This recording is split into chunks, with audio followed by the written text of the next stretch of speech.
আমি একজন dental surgeon. আমার কাছে অনেক পুরুষ রোগী আসে।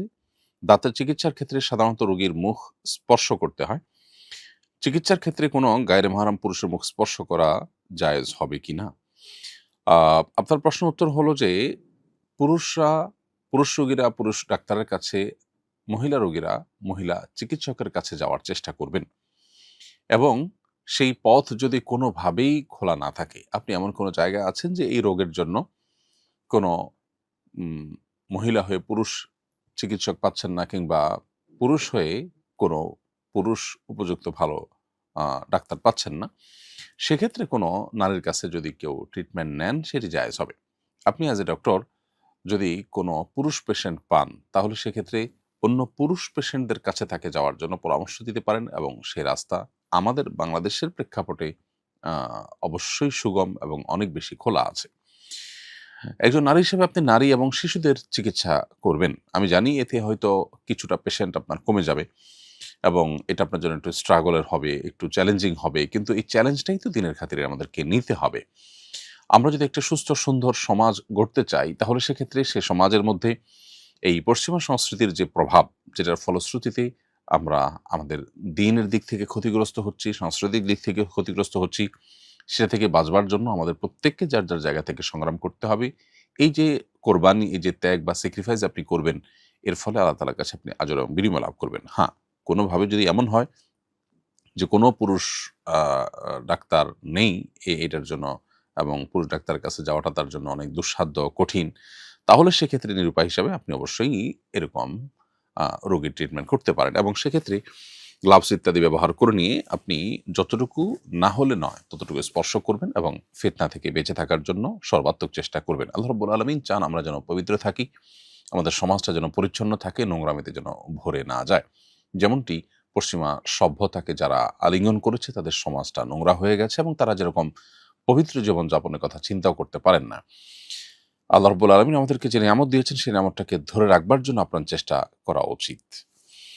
এরপরে প্রশ্ন হলো, আমার সিজারের সময় রক্ত স্বল্পতা দেখা দিয়েছিল। তখন একজন হিন্দু মেয়ে আমাকে রক্ত দিয়েছেন। একজন অমুসলিমের রক্ত আমার শরীরে প্রবাহিত হয়েছে। এতে কি কোনো সমস্যা হবে? উত্তর হলো না, এতে কোনো অসুবিধার কিছু নেই। আ রক্ত মুসলিম হোক কিংবা অমুসলিম তাতে আ কোনো বিশেষ পার্থক্য নেই। মুসলমানের রক্ত যেরকম মুসলমানের শরীরে থাকতে পারে, ঠিক একইভাবে হিন্দুর রক্তও কোনো মুসলমানের শরীরে থাকতে পারে। এটাতে শরিয়ার কোনো বিধান লঙ্ঘন হচ্ছে না, বিধায় এটা নিয়ে আপনার কোনো হেজিটেশন থাকার কোনো কারণ নেই।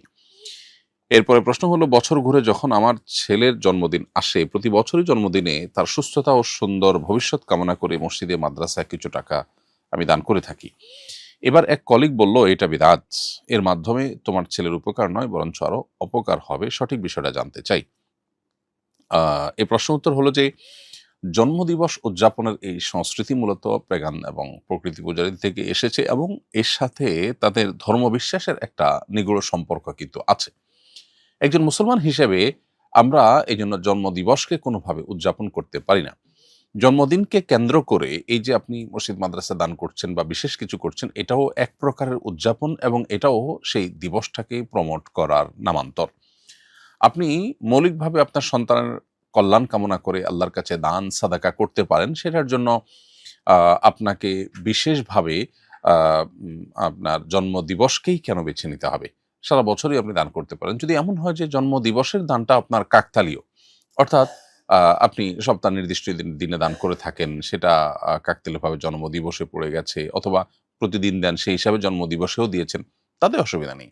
কিন্তু যদি জন্মদিবসকে কেন্দ্র করে দেন, তাহলে জন্মদিবসকে আপনি বিশেষভাবে উদযাপন করছেন এবং আ এই যে উদযাপন সেটাও তো আ অমুসলিমদের সাথে সাদৃশ্য গ্রহণ। নবী সাল্লাল্লাহু আলাইহি ওয়াসাল্লাম পরিষ্কারভাবে আমাদেরকে বলেছেন, "মান তাশাব্বাহা বিকওমিন ফাহুয়া মিনহুম", যে ব্যক্তি কোনো সম্প্রদায়ের মানুষের সাদৃশ্য গ্রহণ করবে বা কারোর মতো হওয়ার চেষ্টা করবে, সে কিন্তু তাদের অন্তর্ভুক্ত হয়ে যাবে। এজন্য এটা আপনার জন্য জায়েজ হবে না।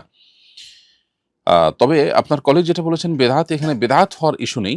কারণ আ বেদাত আসলে কোনো ভালো কাজ কেউ যখন করে, কোরআন হাদিসে যেটা নেই সেটাকে সওয়াবের আশা যদি করে, আপনি নিশ্চয়ই জন্মদিবসে দান করলে সওয়াব হয় আলাদা, এরকম কোনো বিশ্বাস থেকে করেন না। যার কারণে বেদাতের সংজ্ঞাটা এখানে ফিট হবে না। বরং এটি নাজায়েজ এবং গুনাহের কাজ, যেটা আ আমাদের পরিহার করা উচিত। এরপরে প্রশ্ন হলো, সুদানে নির্মম গণহত্যা চলছে, প্রাণভয়ে বাড়ি ঘর ছেড়ে হাজার হাজার মানুষ পালিয়ে যাচ্ছে।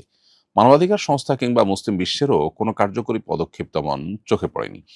দেশে এত বড় মানবিক বিপর্যয়ে মুসলিম বিশ্বের কি কিছুই করার নেই? আপনি কি মনে করেন? খুবই দুর্ভাগ্যজনক একটি বাস্তবতা। সেটি হলো, আজ আমরা গোটা বিশ্বের মুসলমানরা আমাদের আইডেন্টিটি ক্রাইসিসে ভুগছি। আমরা আমাদের আত্মপরিচয় হারিয়ে ফেলেছি। আমরা নিজেদের পরিচয়কে নির্দিষ্ট ভূখণ্ডের সাথে পরিচিত করিয়েছি এবং ওর মধ্যে সীমাবদ্ধ করে ফেলেছি। ধরুন, আজকে কোনো মুসলিম দেশ, সৌদি আরব অথবা অন্য কোনো প্রভাবশালী মুসলিম দেশ, সেই দেশের কোনো একটা অঞ্চলে যদি এরকম ঘটনা ঘটতো, সেখানে যদি এরকম মানুষের উপরে আপনার জুলুম, নির্যাতন, স্টিম ট্রলার চলতো, সেখানে যদি এরকম হানাহানি হতো, তাহলে সেটার জন্য সে দেশটা কতটা মাথা ব্যথা করতো এবং সেটা থামানোর জন্য কত রকমের উদ্যোগ নিত। কিন্তু আজ জিনিসটা যেহেতু আরেক দেশে ঘটছে, সেজন্য সারা বিশ্বের বিভিন্ন দেশ বা ভূখণ্ড ভিত্তিক জাতীয়তাবাদের যে আপনার চক্কর, এই চক্রের মধ্যে থাকা মুসলমানরা আমরা মনে করছি যে আমরা তো সেফ আছি, এটা তো তারা বিপদগ্রস্ত। এই যে আমার দেশের হলে আমি একরকম ভাবতাম, একটু অন্য দেশের হওয়াতেই মানে শুধুমাত্র বর্ডারটা আছে সেজন্যই আমি তাদেরকে ভিন্ন কিছু ভাবছি। এটা হলো আমাদের যে আইডেন্টিটি পরিবর্তন করে দিয়েছে গ্লোবালাইজেশনের নামে পশ্চিমারা, সেটার একটা উজ্জ্বল উদাহরণ এটি। অতএব মুসলিম বিশ্বের মানুষজন, আমরা যারা আছি, আমাদের নেতৃবৃন্দ যারা আছেন, তারা যে এখানে চরমভাবে ব্যর্থ, এবং তারা যে সত্যিকার অর্থে বলতে গেলে শুধু ব্যর্থই নয়, বরং তারা চেষ্টাই করেনি। সফলতা ব্যর্থতা তো পরের কথা।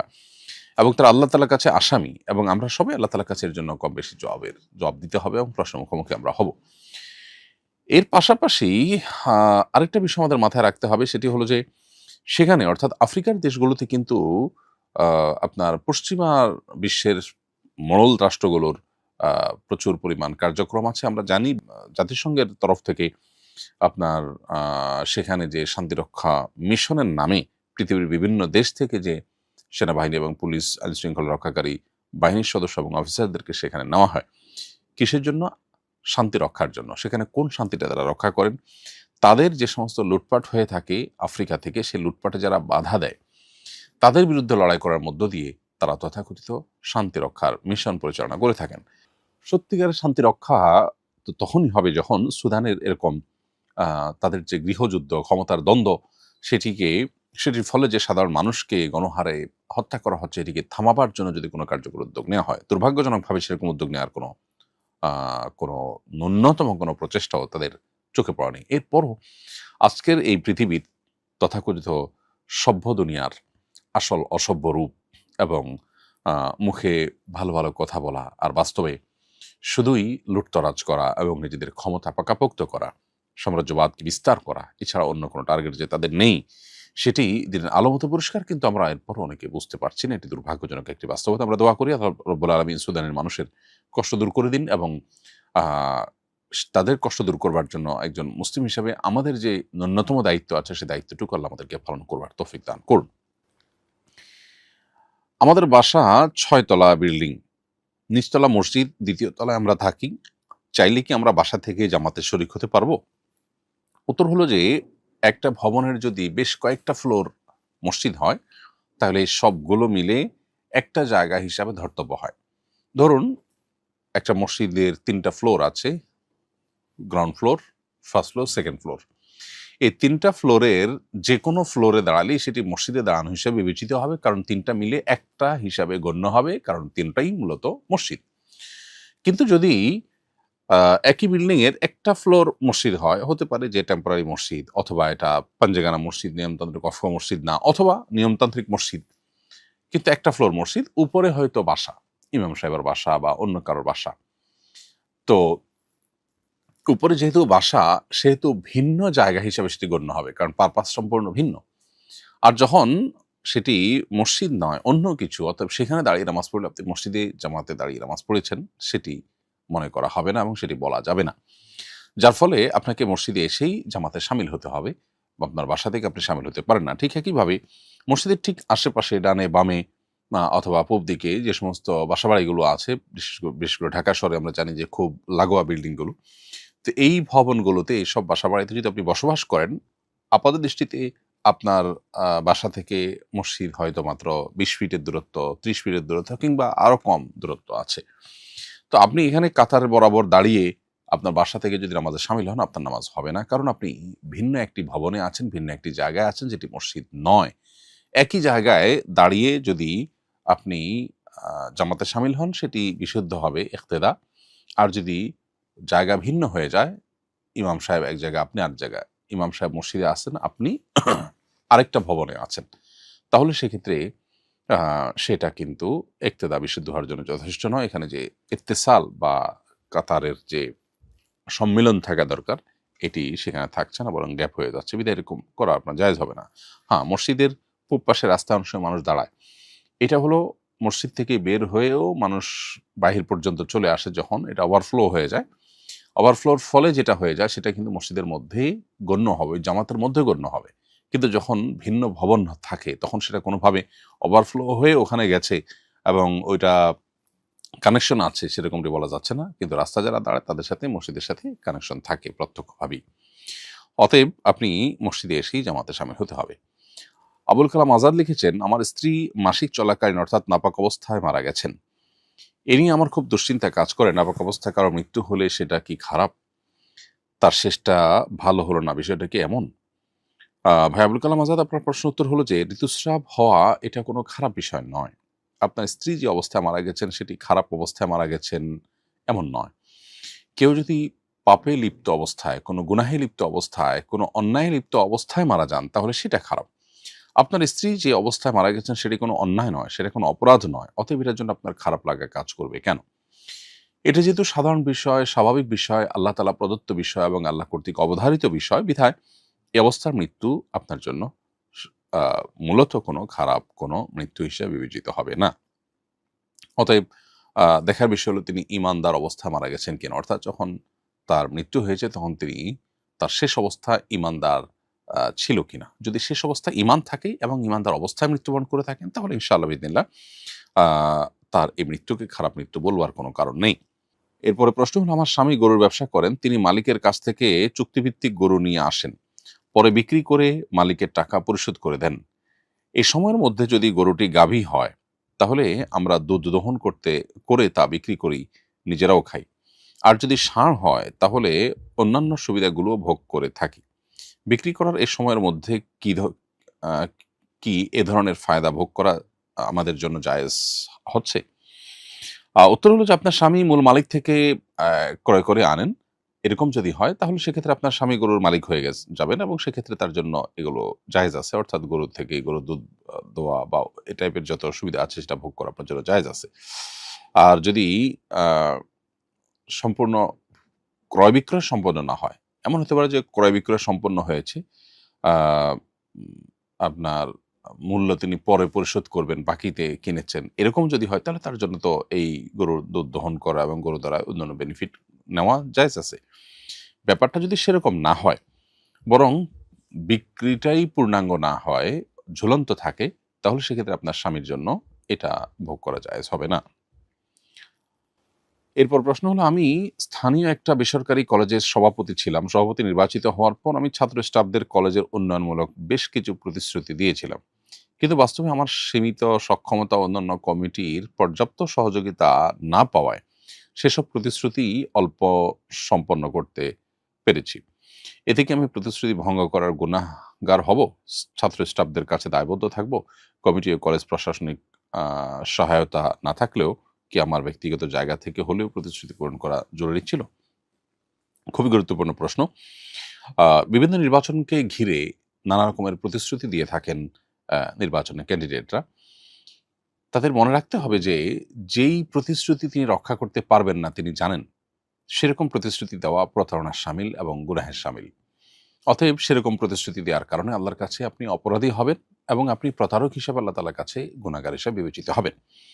আর যে সমস্ত প্রতিশ্রুতিগুলো আপনার দ্বারায় পূরণযোগ্য এবং আপনার সদিচ্ছাও আছে আপনি করবেন, কিন্তু কোনো কারণে আপনি সেটি করতে পারলেন না, তাহলে সেক্ষেত্রে আল্লাহ তাআলার কাছে আপনি দায়ী থাকবেন না আশা করা যায় এবং আল্লাহ তাআলার কাছে আপনি গুনাহগার হিসেবে পরিগণিত হবেন না। কারণ লা ইউকাল্লিফুল্লাহু নাফসান ইল্লা উসআহা, মানুষ ভালো কাজের প্রতিশ্রুতি করেছে কিন্তু সেটা করতে পারল না, এর জন্য তার দায় থাকবে না। বিশেষ করে যখন সহকর্মী বা সংশ্লিষ্টরা আপনার সহযোগিতা করেনি, তার ফলশ্রুতিতে আপনি আ আপনি এই পরিস্থিতির মধ্যে পড়েছেন, তাহলে তার দায় আপনার উপরে বর্তাবে না। কারণ আল্লাহ তাআলা কোরআনে কারিমে একাধিক জায়গায় বলেছেন, আল্লাহ তাজিরু ওয়াজরাতুন উযরা উখরা, কোনো পাপের বোঝা যিনি পাপী তিনি ছাড়া অন্য কেউ বহন করবেন না। অতএব যারা আপনার ভালো কাজে সহযোগিতা করেনি, প্রত্যক্ষভাবে আপনার অসহযোগিতা করেছে, তার দায় তাদের, তার দায় আপনার উপরে আসবে না। তবে আ যেটা শুরুতে বলেছি যে আপনার প্রতিশ্রুতি আ দিয়েছেন যে তখন আপনার মানসিকতা যদি থাকে জাস্ট নির্বাচনী বৈতরণী পার হওয়া, তাহলে সেটা অবশ্যই গুনাহের বিষয় হবে। প্রাথমিক সঙ্গীত ও শরীরচর্চার শিক্ষক নিয়োগ দেওয়ার সিদ্ধান্ত বাতিল করেছে সরকার। এ ব্যাপারে আপনার প্রতিক্রিয়া কি? আপনি নিজেও তো সঙ্গীত শিক্ষক নিয়োগের প্রজ্ঞাপন জারির বিরোধিতা করেছিলেন।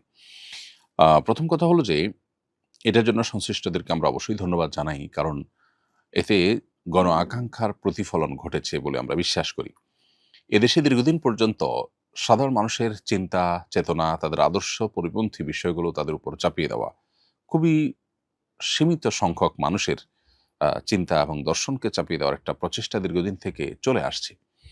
এদেশের প্রায় ৮০% এরও বেশি মানুষ আমাদের ধারণা মতে তাদের সন্তানদেরকে নিজ গরজে, নিজ খরচে, নিজ উদ্যোগে ধর্মীয় শিক্ষা দিয়ে থাকেন। এখান থেকে কিন্তু মানুষের আকাঙ্ক্ষা এবং প্রত্যাশা পরিষ্কার যে মানুষ ধর্মীয় শিক্ষা দিতে চায়। কিন্তু প্রাথমিকে ধর্মীয় শিক্ষক নিয়োগ দেয়নি সরকার, কোনো সরকারই দেয়নি। যে জিনিসটি জনগণ চাচ্ছে দিনের আলো মতো পরিষ্কার, সেটি আপনি করছেন না। যে জিনিসটি জনগণ চাচ্ছে না সেটার প্রমাণ কি? সেটার প্রমাণ হলো যে এদেশের কত পার্সেন্ট মানুষ নিজের সন্তানকে গান শিক্ষা দেওয়ার জন্য নিজস্ব উদ্যোগ নেন। কয়জন মানুষ? অভিভাবকদের মধ্যে পার্সেন্টেজে আমরা কি 1% ও আনতে পারবো? তার মানে কি দাঁড়ালো? যে সন্তানকে গান শেখানো হোক স্কুলে, এটা এদেশের বেশিরভাগ মানুষ চায় না। তাদের অ্যাপ্রোচ থেকে বোঝা যায় পরিষ্কার। তারপরও আপনি সেটা চাপিয়ে দিচ্ছেন। অথচ অন্যান্য সাধারণ সাবজেক্টগুলো পড়ানোর জন্য পর্যাপ্ত শিক্ষকের ঘাটতি আছে দেশে। এবং যার ফলশ্রুতিতে এখনো পর্যন্ত প্রাথমিকে আপনার প্রচুর পরিমাণ শিক্ষক নেয়া দরকার। বিশেষভাবে আপনার একেবারে সাধারণ যে সাবজেক্টগুলো আছে সেগুলোতেই। সেগুলো না করে আপনি বরং যেটা জনগণের কোনো প্রত্যাশা নেই, আকাঙ্ক্ষা নাই, কোনো ডিমান্ড নাই, আ একেবারেই বাম ঘেঁষা এবং আপনার জনগণ থেকে বিচ্ছিন্ন যে মানুষগুলো, তাদের কিছু মানুষের আর্গুমেন্ট থাকে যারা পশ্চিমাদের বিভিন্ন এজেন্ডা বাস্তবায়ন করার জন্য কাজ করে থাকে, সেটাকে বাস্তবায়ন করার জন্য যারা এরকম উদ্যোগ গ্রহণ করেছে, সরকার উচিত তাদেরকে বিচারের আওতায় আনা, তাদেরকে জিজ্ঞাসাবাদের মুখোমুখি করা। কেন তারা এটা করেছে, কার কাছ থেকে কত টাকা খেয়ে তারা এটা করেছে, সেটি বরং বের করা দরকার। তবে সরকার যেটুকু করেছে সেটুকু অবশ্যই আমরা সরকারকে ধন্যবাদ জানাই। অতএব গণ আকাঙ্ক্ষার পরিপন্থী কোনো বিষয় চাপিয়ে দেওয়া এটা কখনোই ন্যায্য হতে পারে না। এই অন্যায্য কাজটা এদেশে দীর্ঘদিন থেকে চলে আসছে। এক্ষেত্রেও সেটি করার চেষ্টা করা হয়েছিল দুর্ভাগ্যজনকভাবে। তো সেটি যে আপাত দৃষ্টিতে আলহামদুলিল্লাহ বন্ধ হয়েছে, সেটি একটি সান্ত্বনার বিষয়। আমরা দোয়া করি আল্লাহ তাআলা আমাদের এই প্রিয় মাতৃভূমিকে নিয়ে যে পশ্চিমাদের ষড়যন্ত্র আছে সেটা থেকে আল্লাহ তাআলা আমাদেরকে হেফাজত থাকার তৌফিক দান করুন। এর পরের প্রশ্ন হলো, গত পরশু স্বামী-স্ত্রী আমরা দুজনেই একসঙ্গে হিন্দু থেকে মুসলমান হয়েছি। আমাদের কি এখন দুজনের আবার নতুন করে বিয়ে করতে হবে? উত্তর হলো যে স্বামী-স্ত্রী উভয়ে যদি অমুসলিম থাকেন, এরপর যদি তারা উভয়ে ইসলাম গ্রহণ করেন, তাহলে সেক্ষেত্রে তাদের নতুন করে বিবাহ আর করার দরকার নেই। সাহাবায়ে কেরাম রিদওয়ানুল্লাহি তাআলা আজমাইন তারা যখন সপরিবার ইসলাম গ্রহণ করেছেন নবী সাল্লাল্লাহু আলাইহি ওয়াসাল্লামের কাছে, তাদের কারোর বিবাহ নবী সাল্লাল্লাহু আলাইহি ওয়াসাল্লাম দ্বিতীয়বার পড়াননি। অর্থাৎ পূর্বের বিবাহের উপরে তারা বহাল ছিলেন। যদি এমন হতো যে স্বামী-স্ত্রীর একজন অমুসলিম থেকে গেছেন আর একজন মুসলিম হয়ে গেছেন, অনেক সময় পর তিনি মুসলমান হয়েছেন, তাহলে সেক্ষেত্রে এই যে দুজন দুই ধর্মের, এক্ষেত্রে তাদের মধ্যে বিশেষ করে একজন মুশরিক আর একজন মুমিন যখন হন, তখন তাদের মধ্যে আর বৈবাহিক সম্পর্ক থাকে না। এখানে আপনাদের বিবাহ নবায়ন করবার কোনো প্রয়োজন নেই, কারণ দুজনে একসাথে ইসলাম গ্রহণ করেছেন। শরিয়ার মাসআলা হলো এরকম ক্ষেত্রে আগের বিবাহটাই যথেষ্ট হবে। এরপরে প্রশ্ন হলো, আমি নামাজে দরুদ মুখস্থ পারি না, সেক্ষেত্রে শুধু সাল্লাল্লাহু আলাইহি ওয়াসাল্লাম পড়ি, এতে কি নামাজ হবে? উত্তর হলো, নবী করিম সাল্লাল্লাহু আলাইহি ওয়াসাল্লাম নামাজের মধ্যে আমাদেরকে দরুদ ইব্রাহিম পাঠ করবার নির্দেশনা দিয়েছেন এবং শিখিয়েছেন। সাহাবায়ে কেরাম সেটি পালন করতেন। পৃথিবীর সমস্ত উলামায়ে কেরাম একমত যে নামাজের মধ্যে শেষ বৈঠকে আমরা দরুদ হিসাবে দরুদ ইব্রাহিম নিবেদন করব। আপনি দরুদ ইব্রাহিম মুখস্থ করতে পারেননি এখনো, সেই হিসাবে অন্য দরুদ যদি পড়েন আপনার সালাত আদায় হয়ে যাবে। কিন্তু দরুদ ইব্রাহিম মুখস্থ করবার চেষ্টা আপনার করা উচিত। সারা জীবন আপনি শুধুমাত্র সাল্লাল্লাহু আলাইহি সাল্লাম পড়ে বা অন্য দরুদ পড়ে যদি পার করে দেন, তাহলে সেক্ষেত্রে বিশাল গুরুত্বপূর্ণ একটি সুন্নাহ আপনার জীবন থেকে ছুটে গেল, যেটা নামাজের কোয়ালিটিকে অনেক নামিয়ে দিবে। সেজন্য দরুদ ইব্রাহিম মুখস্থ করার চেষ্টা আপনার হওয়া উচিত। সম্প্রতি তালাক সম্পর্কে আপনার একটি স্ট্যাটাস পড়লাম, আমি আমার পরিবার নিয়ে খুবই কষ্টে আছি। স্ত্রী আমাকে বোঝে না, সামান্য অজুহাতে, আবার কোনো অজুহাত ছাড়াই আমার সাথে কথা বলা বন্ধ করে দেয়, বিছানা আলাদা করে ফেলে। বেশ কিছুদিন যাবার পর আবার তার ইচ্ছে অনুযায়ী বিছানা একসাথে করে। এই মুহূর্তে আমার কি করা উচিত? আপনার পরামর্শ কামনা করছি। প্রথম কথা হলো যে দাম্পত্য সম্পর্ক যখন খারাপ হয়ে যায় তখন আল্লাহ রাব্বুল আলামিন আমাদেরকে পরস্পরকে নাসিহা করবার নির্দেশ করেছেন। আপনি হয়তো সেটি করেন, আরো কার্যকরভাবে তাকে নাসিহা করবার উদ্যোগ আপনি নিবেন। সেই সাথে আপনার মধ্যে কোনো সমস্যা আছে কিনা সেটি খুঁজে বের করার চেষ্টা করবেন। যদি আপনার সঙ্গীর মধ্যে এরকম কোনো সমস্যা দেখেন যে সমস্যাটা আসলে অস্বাভাবিক, আপনার মনে হয় যে তিনি এক্ষেত্রে আপনার হক নষ্ট করছেন অথবা তিনি ভুল করছেন, তাহলে সেক্ষেত্রে তাকে বোঝানোর জন্য আপনার নিজস্ব উদ্যোগের বাইরেও অন্য লোককে দিয়ে তাকে বোঝাবার চেষ্টা, কাউন্সেলিং করবার চেষ্টা আপনাকে করতে হবে। এরপরও যদি না হয় তাহলে সেক্ষেত্রে অভিমানের পথে আপনি যেতে পারেন কোরআনের নির্দেশনা অনুযায়ী। অভিমানের পথে যেয়েও যদি সংশোধন করা না যায় তাহলে তৃতীয় পক্ষকে এখানে এঙ্গেজ করা। তার পরিবার, আপনার পরিবারের যারা বুদ্ধিমান সে সমস্ত বিচক্ষণ মানুষদেরকে এঙ্গেজ করে তাদের মাধ্যমে এটিকে সমাধান করবার চেষ্টা আপনি করতে পারেন। এরকম ধাপে, ধাপে আপনাকে চেষ্টা করা উচিত। একান্ত যদি মনে হয় যে না সমস্যা দিন, দিন বেড়ে চলেছে, তাহলে সেক্ষেত্রে একসাথে থাকলে যদি আল্লাহর বিধান লঙ্ঘন হওয়ার উপক্রম হয়, গুনাহে লিপ্ত হওয়ার উপক্রম হয়, তাহলে সেক্ষেত্রে আপনার তালাকের চিন্তা আপনি করতে পারেন এবং সেক্ষেত্রে শরিয়া যেভাবে বলেছে সেই পলিসিতে আপনাকে অগ্রসর হতে হবে যদি দরকার হয়। তবে আপনার যেটুকু বর্ণনা পড়লাম তাতে মনে হয় না যে বিষয়টা এত জটিল। এরকম আ স্ত্রীকে হ্যান্ডেল করার জন্য কি, কি পলিসি আছে, কি, কি উপায় আছে, এক্সপার্টরা কি, কি পরামর্শ দিয়ে থাকেন সেগুলো আপনি আমলে আনতে পারেন। আমার ধারণা তার মাধ্যমে আপনি ভালো একটা ইনপুট পাবেন। আল্লাহ তাআলা আপনাকে ভালো একটা সমাধানের পথ হয়তো দিবে ইনশাআল্লাহ তাআলা। এরপরে প্রশ্ন হলো ডাক্তার জাকির নায়েককে আপাতত বাংলাদেশ আসার অনুমতি না দেওয়ার সিদ্ধান্ত নিয়েছে সরকার। নিরাপত্তার দোহাই দিয়ে একজন দায়ীর আগমনের অনুমতি না দেওয়াটা কতটা যুক্তিযুক্ত? এই প্রশ্ন উত্তর হলো যে ডাক্তার জাকির নায়েককে দেশের লাখো কোটি মানুষ ভালোবাসেন এবং অগণিত মানুষ তার বাংলাদেশে আসা এবং এখানে এসে বিভিন্ন প্রোগ্রাম করাটার প্রত্যাশা করেন। অতএব তার আশাটা মৌলিকভাবে প্রত্যাশিত এবং কাঙ্ক্ষিত এবং তার আশাটাই বরং স্বাভাবিক। তিনি সারা দুনিয়ার অন্যান্য মুসলিম দেশগুলোতে, মুসলিম প্রধান দেশগুলোতে গিয়েছেন, কিন্তু বাংলাদেশের মতো মুসলিম প্রধান দেশে তিনি এখনো আসেননি। সেটি আসলে অবাক করার মতো বিষয়। সরকার যে অজুহাত দিয়ে তাকে আসার ব্যাপারে এখন অনুমোদন দেয়নি এবং বলেছে নির্বাচনের পরে আসতে পারবে, সেই অজুহাত নিয়ে আমার বক্তব্য হলো আ এখানে ২ টি দিক আছে। একটি দিক হলো যে এটা ঠিক যে তিনি যদি আসতেন, বাংলাদেশ সরকার যদি নিরাপত্তা দেওয়ার জন্য সেরকম আ সিরিয়াস হতেন, তাহলে সেক্ষেত্রে এটা কোনো অসম্ভব বিষয় হতো না। অর্থাৎ একজন মানুষ আসলে তার অনুষ্ঠানকে ঘিরে যে নিরাপত্তা দেয়া, সেটুকু ব্যবস্থা করার মতো শক্তি সামর্থ্য অবশ্যই সরকারের আছে। সরকার যদি বিষয়টাকে খুব সিরিয়াসলি নিত এবং এটাকে খুবই পজিটিভলি দেখত, তাহলে সেক্ষেত্রে এটার ব্যবস্থাও হয়তো করত। আ আমরা এর আগে দেখেছি বিভিন্ন এই সরকার আমলেই, ইন্টারিমের আমলেই বিভিন্ন গায়ক এবং বিভিন্ন ধরনের অ্যাক্টররা এসেছে এবং তারা পারফর্ম করেছে এবং এয়ারপোর্ট রোডে জ্যামের সৃষ্টি হয়েছে, বহু মানুষের সমাগম হয়েছে। সেগুলোতে নিরাপত্তা কিন্তু সরকার দিতে পেরেছে। অতএব এখানে যে সরকার চাইলে নিরাপত্তা দেয়া একেবারে অসম্ভব ছিল, ব্যাপারটা এরকম না।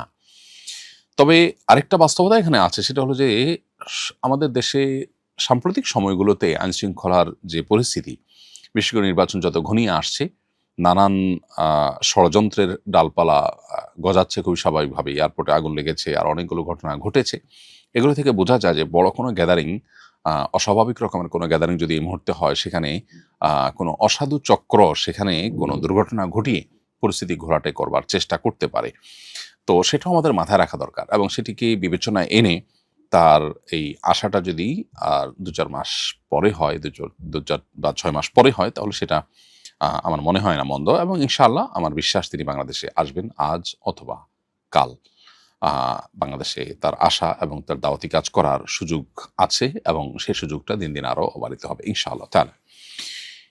এরপরে প্রশ্ন হলো, আমি একটা সিনেমা হলের টিকিট কাউন্টারে চাকরি করি। আমি সিনেমা মুভি দেখি না, শুধু রোজগারের জন্য চাকরি করি। মেয়ে মানুষ আসলে যথাসম্ভব চোখও হেফাজত করার চেষ্টা করি, তবুও কি এর গুনাহ আমার হবে? উত্তর হলো, আপনি নিজের চোখ হেফাজত করছেন, গুনাহের কাছ থেকে বেঁচে থাকছেন, কিন্তু আপনি যে টিকিটগুলো সেল করছেন এর মাধ্যমে কিন্তু গুনাহ করবার কাজে আপনি দর্শকদেরকে সহযোগিতা করছেন। আল্লাহ রাব্বুল আলামিন কোরআন কারীমে পরিষ্কারভাবে আমাদেরকে বলেছেন, ওয়ালা তাআওয়ানু আল ইসমি ওয়াল উদওয়ান, পাপ এবং সীমা লঙ্ঘনের কাজে তোমরা কেউ কাউকে সহযোগিতা করো না। অতএব এখানে আমরা যে জিনিসটা দেখতে পাচ্ছি সেটা হলো যে, আপনি আপাত দৃষ্টিতে নিজে গুনাহ করছেন না, এটা অ্যাপ্রিসিয়েটেবল, কিন্তু এটা অ্যাপ্রিসিয়েট যোগ্য হলেও আপনার কাটা টিকিট, আপনার দেয়া টিকিট বা আপনার সেল করা টিকিট দিয়েই মানুষ গুনাহ করবে। তো এই কাজ অন্য কেউ হয়তো করবে, সে দায়ী হবে। আপনি নিজে এই দায়টা আপনার কাঁধে নেওয়ার কোনো যৌক্তিকতা থাকতে পারে না, কোনো কারণ থাকতে পারে না। সেজন্য আপনার উচিত হবে এর বিকল্প কোনো উপার্জনের উপায় বের করা এবং অন্য কোনো চাকরিতে যাওয়া। এরপরে প্রশ্ন হলো, আমার 6 মেয়ে একটি ছেলের আশায় আবারও সন্তান গ্রহণ করি, কিন্তু স্বামী বলে তুই একটা অলক্ষী, তোর ছেলে হবে না। তাই সে আমার 4 মাসের গর্ভ নষ্ট করতে বাধ্য করে এবং বাড়ি থেকে বের করে দেয়। আপনার কাছে আমার 2টি প্রশ্ন। 1, সন্তান ছেলে কিংবা মেয়ে হওয়ার ক্ষেত্রে মায়ের কোনো ভূমিকা আছে কিনা? 2, গর্ভ নষ্ট করে ফেললে কি মানুষ হত্যার গুনাহ হবে? প্রিয় বোন, আপনার প্রশ্নের উত্তর হলো যে ছেলে মেয়ে হওয়ার ক্ষেত্রে আসলে মানুষের হাত নেই। আল্লাহ রাব্বুল আলামিন কোরআন কারীমে বলেছেন, ইয়াহাবু লিমান ইয়াশাউ ইনাসা ওয়া ইয়াহাবু লিমান ইয়াশাউ যুকুর আও ইউযাওযিজুহুম যুকরানা ওয়া ইনাসা ওয়া ইয়াজআলু মান ইয়াশাউ আকীমা। আল্লাহ সুবহানাহু ওয়া তাআলা বলেছেন, আল্লাহ যাকে ইচ্ছা তাকে কন্যা সন্তান দেন, যাকে ইচ্ছা তাকে পুত্র সন্তান দেন, যাকে ইচ্ছা তাকে উভয়টা দেন, যাকে ইচ্ছা তাকে কিছুই দেন না। এই আয়াতে পরিষ্কারভাবে আল্লাহ রাব্বুল আলামিন এই বিষয়টাকে আল্লাহ তাআলা আল্লাহর ইচ্ছার উপরে নির্ভরশীল বলে আমাদের জানিয়েছেন। অতএব সন্তান মেয়ে হওয়া কিংবা ছেলে হওয়ার ক্ষেত্রে আসলে মায়ের কোনো ভূমিকা, এমনকি বাবার কোনো ভূমিকা সেভাবে নেই। অতএব আপনার স্বামী আপনাকে যে অভিযোগ দিচ্ছেন সেটি অহেতুক, অমূলক এবং অন্যায় অভিযোগ, এবং তিনি আপনার প্রতি যে আচরণ করেছেন আপনার বর্ণনা অনুযায়ী এটুকু যদি সত্য হয়ে থাকে, তাহলে অবশ্যই তিনি আপনার প্রতি অবিচার করছেন, অন্যায় করছেন, এবং আল্লাহর কাছে তিনি দায়ী থাকবেন। এবং এই অন্যায়ের থেকে যেন তিনি তওবা করতে পারেন, আল্লাহ তাকে সেই তৌফিক নসিব করুন। আপনাকে আল্লাহ তাআলা আবার সুখের সংসার ফিরে পাওয়ার তৌফিক দান করুন, আমরা দোয়া করি।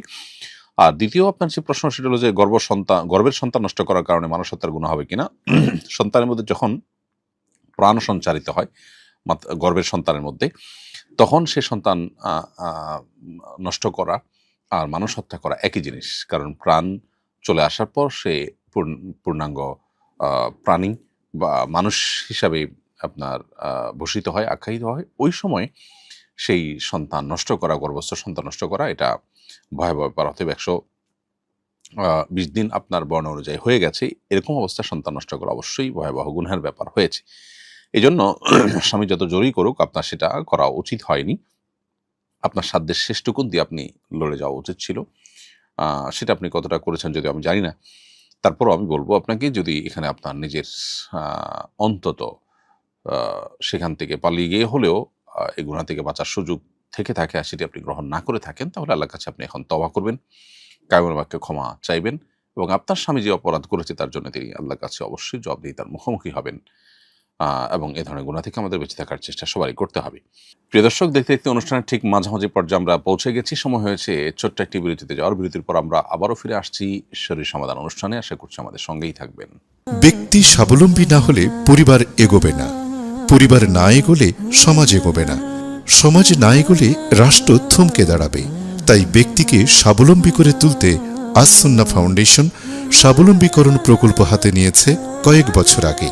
এই প্রকল্পের আওতায় শুধু 2024 সালেই 2052 জনকে 30,000 টাকা মূল্যের স্বাবলম্বী উপকরণ দেওয়ার পর বেশিরভাগই ঘুরে দাঁড়িয়েছে।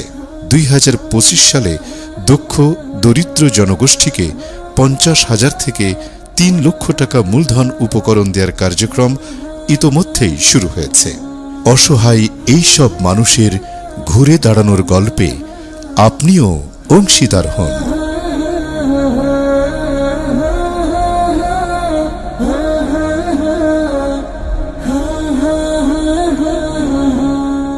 বিরতির পর আবারও স্বাগতম শরীর সমাধান অনুষ্ঠানে। আপনারা দেখছেন আসুনা ফানুস আয়োজিত সাপ্তাহিক প্রশ্ন উত্তরমূলক অনুষ্ঠান শরীর সমাধানের 281তম পর্ব। বিরতির আগে আমরা অনেকগুলো প্রশ্ন উত্তর দিয়েছি আল্লাহ তাআলার অশেষ অনুগ্রহে। এই পর্যায়ে আমি যে প্রশ্নটি দেখতে পাচ্ছি সেটি হলো,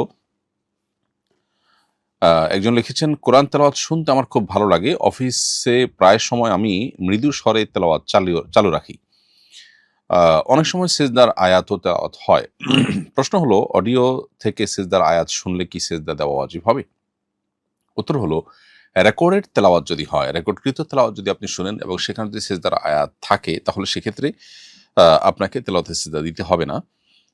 আর যদি তেলাওয়াতটা লাইভ তেলাওয়াত হয়, কোন রেডিও থেকে আপনি শুনছেন, সরাসরি তেলাওয়াত চলছে কোথাও, সেটি আপনি শুনছেন, তাহলে সেক্ষেত্রে আপনাকে সিজদা দিতে হবে। অফিসে রাতের বেলা ইদানিং আমার প্রচুর কাজ থাকে, কাজ গোছাতে গোছাতে রাত 12টা বেজে যায়। 12টার পর এশার নামাজ পড়লে কি নামাজ হবে? উত্তর হলো যে, এশার নামাজ মূলত সুবহে সাদিকের আগ পর্যন্ত আদায় করা যায়। ভোর রাতে আমরা যখন ফজরের ওয়াক্ত হয়, ফজরের ওয়াক্ত যখন শুরু হয়, ততক্ষণ সেই সময়টাকে সুবহে সাদিক বলা হয়। তার আগ পর্যন্ত আপনি এশার নামাজ পড়লে এশার নামাজ আদায় হয়ে যাবে। কিন্তু এশার নামাজ রাতের 1/3 মধ্যে পড়ে ফেলা উত্তম। মধ্যরাত পার হয়ে গেলে, রাতের ঠিক অর্ধেক সময় পার হয়ে গেলে তারপর এশার নামাজ পড়লে সেটি কিন্তু অনুত্তম হয়, মাকরুহ হয়। অতএব কোনো সিজনে, কোনো মৌসুমে রাত 12টা কিন্তু মধ্যরাতের পর হয়ে যায়। মধ্যরাত বলতে 12টা নয়, মধ্যরাত বলতে সূর্য যখন ডুবেছে সন্ধ্যায়, তখন থেকে নিয়ে সুবহে সাদিক পর্যন্ত যেই কত ঘন্টা কত মিনিট হয়, এর ঠিক মাঝামাঝি যে সময়টা, এটাকে মধ্যরাত হিসেবে গণ্য করা হবে শরীয়তের দৃষ্টিকোণ থেকে। অতএব সেটা ক্রস করে গেলে তারপরে এশা নামাজ পড়লে আদায় হয়ে যাবে, অনুত্তম হবে। আপনার উচিত তার আগে নামাজ পড়ে শেষ করা। এরপরে প্রশ্ন হলো, আমার বিয়েতে মহর নির্ধারণ হয়েছিল 1,20,000 টাকা। তার মধ্যে আমি নগদ দিয়েছি 20,000 টাকা, আর দেখতে যে দিয়েছিলাম 1 লক্ষ টাকার একটি আংটি। কিন্তু এখন আমার স্ত্রী প্রতিদিন মহরের টাকা চায়, অথচ আমি মহরের টাকা সম্পন্ন করেছি। সে বলে আংটির হিসাব এখানে হবে না, আংটি দেয়াতে কি তাহলে মহর আদায় হয়নি? উত্তর হলো, আপনার স্ত্রীকে আপনি যদি আংটিটি মোহর হিসাবে দিয়ে থাকেন, যখন দিয়েছেন তখন যদি আপনি মোহর গণ্য করে যদি আংটিটা দিয়ে থাকেন, তাহলে সেটা অবশ্যই মোহর হিসাবে বিবেচিত হবে। আর যদি আংটিটা আপনি সাধারণ গিফট বা অন্য কোনো ইয়েতে দিয়ে থাকেন, মোহর হিসাবে তখন গণ্য না করে থাকেন, তাহলে এখন আপনি সেটাকে মোহর হিসাবে গণ্য করতে পারবেন না। এরপরে মাইয়াম আইডি থেকে আপনি আমাদের ইউটিউব চ্যানেলে প্রশ্ন করেছেন, রুকুর জায়গায় সিজদার তাসবিহ আর সিজদার জায়গায় রুকুর তাসবিহ পড়ে ফেললে নামাজ ভেঙে যাবে কিনা? উত্তর হলো না। রুকুর জায়গায় সিজদা, সিজদার জায়গায় রুকুর তাসবিহ পাঠ করলে তাতে নামাজ ভাঙবে না। কারণ তাসবিহ আদায় করাটাই তো ইটসেলফ এটা ফরজ কিংবা ওয়াজিব নয় ফুকাহ হানাফের মতে। অতএব এই তাসবিহ যদি হেরফেরও হয়ে যায়, যেই তাসবিহটা ফরজ বা ওয়াজিবের মধ্যেই পড়ে না, সেটা যদি হেরফের হয়ে যায়, তাতেও কিন্তু নামাজ ভাঙবে না বা নামাজের কোনো ক্ষতি হবে না বড় ধরনের। তবে অবশ্যই রুকুর তাসবিহ রুকুতে, সিজদার তাসবিহ সিজদায় পাঠ করার বিষয়ে আমাদের যত্নশীল হওয়া উচিত। এরপরে প্রশ্ন হলো, শয়তানের চক্রে পড়ে আমি একবার জেনা করে ফেলেছি, এই পাপ থেকে আমি মুক্তি পেতে চাই, শুধু তওবা করলেই কি এই পাপ মাফ হবে? গ্রামের একজন মুরব্বীর কাছে পরামর্শ চাইলে উনি বলেছেন, এই গুনাহ থেকে মুক্তি পেতে চাইলে তোমার উপর শরঈ বিচার কায়েম করতে হবে। এখন আমার করণীয় কি? উত্তর হলো যে, আল্লাহর কাছে তওবা করলে ইনশাআল্লাহ বিদিনিল্লাহ আপনি ক্ষমা পাবেন। এমন কোনো পাপ নেই পৃথিবীতে যে পাপ করলে আসলে তওবা করলে আল্লাহ তাআলা মাফ করেন না। হ্যাঁ, মানুষের হক সংশ্লিষ্ট বিষয় যদি আপনি অন্যায় করে থাকেন, ভায়োলেশন করে থাকেন, তাহলে সেটি তাকে ফিরিয়ে দিতে হবে, তারপর তওবা করতে হবে। জিনা এমন একটা গুনাহ, যে গুনাহ হয়তো উভয় সম্মতিতে করেছেন, এখানে আল্লাহর হক নষ্ট করেছেন। অতএব আল্লাহর কাছে কায়মন বাক্য যদি মাপ চান, তওবা করেন, ফিরে আসেন, নতুন জীবন করবার সংকল্প করেন, আর কখনো গুনাহের পথে না যাওয়ার ব্যাপারে আপনি দৃঢ় এবং দীপ্ত কণ্ঠে শপথ করেন এবং সংকল্প করেন, ইনশাআল্লাহ আল্লাহ তাআলা আপনার সেই গুনাহ মাফ করে দিবেন। আর আল্লাহর কাছে জেনার তওবা কবুল হওয়ার জন্য শরঈ বিচারের প্রয়োগ জরুরি নয়। কেউ যদি এটা বলে থাকেন, তিনি সঠিক বলেননি। তবে হ্যাঁ, আপনার এই পাপের কথা অন্যদের কাছে বলে বেড়ানো থেকে আপনি বিরত থাকবেন, সেটি ভিন্ন আরেকটি বিষয়। এবং কোনো পাপ করার পর সেটা মানুষের কাছে বলে বেড়ানো এটা উচিত না, এটাকে আল্লাহর কাছে সঙ্গোপনে তওবা করাই উচিত। এরপরে প্রশ্ন হলো, মুরাকাবার মাধ্যমে নাকি আল্লাহর দিদার লাভ করা যায়, আমি আল্লাহর ওলি হতে চাই, কি আমল করলে আল্লাহর ওলি হওয়া যায়? দেখুন, মুরাকাবা বা ধ্যান যেটাকে বলা হয়, এই ধ্যান মৌলিকভাবে ভালো। যদি কেউ ধ্যানে, কল্পনাতে নিজের কোনো ভালো কাজের প্ল্যান করে, কোনো মন্দ কাজ থেকে ফিরে আসার প্ল্যান করে, তার মানে এ ধরনের প্ল্যান, এ ধরনের পরিকল্পনা, এ ধরনের ধ্যান এটি অবশ্যই প্রশংসনীয়। যেটাকে আমরা তাদাব্বুর বলতে পারি, তাফাক্কুর বলতে পারি। কিছু সময়ের জন্য চিন্তা ভাবনা করা, প্ল্যান প্রোগ্রাম করা, আল্লাহ তাআলার সাথে মনে মনে কথা বলা, এই বিষয়গুলো অবশ্যই প্রশংসনীয়। কিন্তু ধ্যানের নামে আজকাল অনেক কাজ হয় যেগুলো যোগব্যায়াম সংশ্লিষ্ট, যেগুলো হিন্দু ধর্মের অনেক রিচুয়ালের সাথে সংশ্লিষ্ট, সেগুলো অবশ্যই পরিত্যাজ্য। ইসলামের নামে, ধর্মের নামেও আমাদের সমাজে, মুসলমানদের সমাজে এরকম ধ্যান অনেকে করে থাকেন, সেটি কিন্তু করা যাবে না। নবী করিম সাল্লাল্লাহু আলাইহি সাল্লাম এবং সাহাবায়ে কেরাম তাদের যে আপনার তাফাক্কুর, তাদাব্বুর বা চিন্তা ভাবনার যে জগতে তাদের বিচরণ ছিল, সেক্ষেত্রে আপনার এই যোগব্যায়ামের যে আপনার তথাকথিত ধ্যান বা আপনার হিন্দুদের রিচুয়াল হিসাবে যে ধ্যান আছে, তার সাথে আকাশ জমিন পার্থক্য। এখানে কল্পনার জগতে আল্লাহ তাআলার কাছে সহযোগিতা চাওয়া, সাহায্য চাওয়া, আল্লাহকে স্মরণ করা, নিজের ভালো মন্দ হিসেব মেলানো, এই বিষয়গুলোর আপনার দৃষ্টান্ত বা উদাহরণ নবী সাল্লাল্লাহু আলাইহি ওয়াসাল্লামের জীবনে পাওয়া যায়। কিন্তু এর বাইরে যেটি বলেছি আমি, নিষিদ্ধ যে সমস্ত ধ্যান আছে সেগুলো কিন্তু নবী সাল্লাল্লাহু আলাইহি ওয়াসাল্লামের জীবনে পাওয়া যায় না। বিধায় ধ্যানের নামে এমন কিছু করা যাবে না যেটা আসলে ইসলাম আমাদেরকে অ্যালাউ করে না, যেটা দিন শেষে মুশরিকরা শয়তানের সাথে কানেক্টেড হওয়ার জন্য, শয়তানের সহযোগিতা পাওয়ার জন্য যে কাজ করে, সে কাজ করা যাবে না। আপাতদৃষ্টিতে এ ধরনের ধ্যানের সুফলও হয়তো তারা পায়। হতে পারে এ ধরনের ধ্যান করে আপনি সুফলও পাচ্ছেন। সুফল পেলেই যে সেটা ভ্যালিড বা সেটা কোরআন এবং হাদিস কর্তৃক অনুমোদিত, ব্যাপারটা কিন্তু সেরকম না। আর আল্লাহর ওলি বা আল্লাহর বন্ধু হতে চাইলে আল্লাহর প্রতি ঈমান আনয়ন করা এবং আল্লাহর আনুগত্য প্রদর্শন করা এবং আল্লাহর আনুগত্যশীল হওয়া, এটার কোনো বিকল্প পথ নেই। অতএব ওলি হওয়ার একমাত্র পথই হলো আল্লাহ তাআলা আদেশ নিষেধগুলোকে মান্য করে চলা, নবী সাল্লাল্লাহু আলাইহি ওয়াসাল্লামের সুন্নাহগুলোকে মেনে চলা। আল্লাহ তাআলা বলেছেন, আল্লাহু ওয়ালিয়ুল্লাযীনা আমানু, যারা ঈমানদার, যারা ঈমান এনেছে, আল্লাহ তাদের ওলি, আল্লাহ তাদের বন্ধু। অতএব আপনি আল্লাহর ওলি বা বন্ধু হতে হলে আল্লাহর প্রতি ঈমান আনয়ন করা এবং আল্লাহর অনুগত হওয়া, এই পথে আপনাকে হাঁটতে হবে। এর বাইরে কোনো রিচুয়াল করেই ওলি হওয়া যাবে এরকম না। অনেকে আছেন নামাজ কালাম পড়েন না, কিন্তু ধ্যান করে ওলি হয়ে যেতে চান, এটি ভুল পথ। বিধায় কোরআন এবং হাদিস আমাদেরকে যে পথ বাতলে দিয়েছেন, নবী সাল্লাল্লাহু আলাইহি ওয়াসাল্লাম যেভাবে আল্লাহর প্রিয়পাত্র হয়েছেন, সাহাবীদেরকে যেভাবে প্রিয়পাত্র হওয়ার সবক দিয়েছেন, শিক্ষা দিয়েছেন, আমাদেরকে সে পথেই কিন্তু হাঁটতে হবে। এরপর রিক্তা নূর আপনি আইডি থেকে লিখেছেন, নামাজের মধ্যে কাশি এসে মুখে কফ জমে গেলে করণীয় কি? কফ গিলে ফেললে নামাজ হবে কিনা? উত্তর হলো যে কফ গিলে ফেললে কোনো অসুবিধা নেই। এবং নামাজের মধ্যে যদি কাশির সাথে কফ এসে যায়, তাহলে সে কফ আপনি ফেলবারও সুযোগ নেই, অথবা এটা গিলে ফেলাটাই হলো স্বাভাবিক। এর ফলে নামাজের কোনো ক্ষতি হবে না। এরপরে প্রশ্ন হলো, আমার ছেলে জন্ম থেকে পাগল হয়েছে, এখন 16-17 বছর বয়স। সুযোগ পেলে অন্য মানুষের ক্ষতি করে, এলাকার বাচ্চাদের মারধর করে, এ কারণে শিকল দিয়ে বেঁধে রেখেছি। কিন্তু ও সারাক্ষণ আমাদের অভিশাপ দেয়, আর আমরাও একের পর এক বিপদে পড়ছি। এই বিপদগুলোর সম্মুখীন হচ্ছে কি তার অভিশাপের ফলে? কিন্তু যদি ছেড়ে দেই তাহলে তো অন্যদের ক্ষতি করবে। এখন আমরা কি করতে পারি জানাবেন প্লিজ। আল্লাহ তাআলা আপনার ছেলেকে সুস্থতা দান করুন, শেফা দান করুন, আমরা দোয়া করি।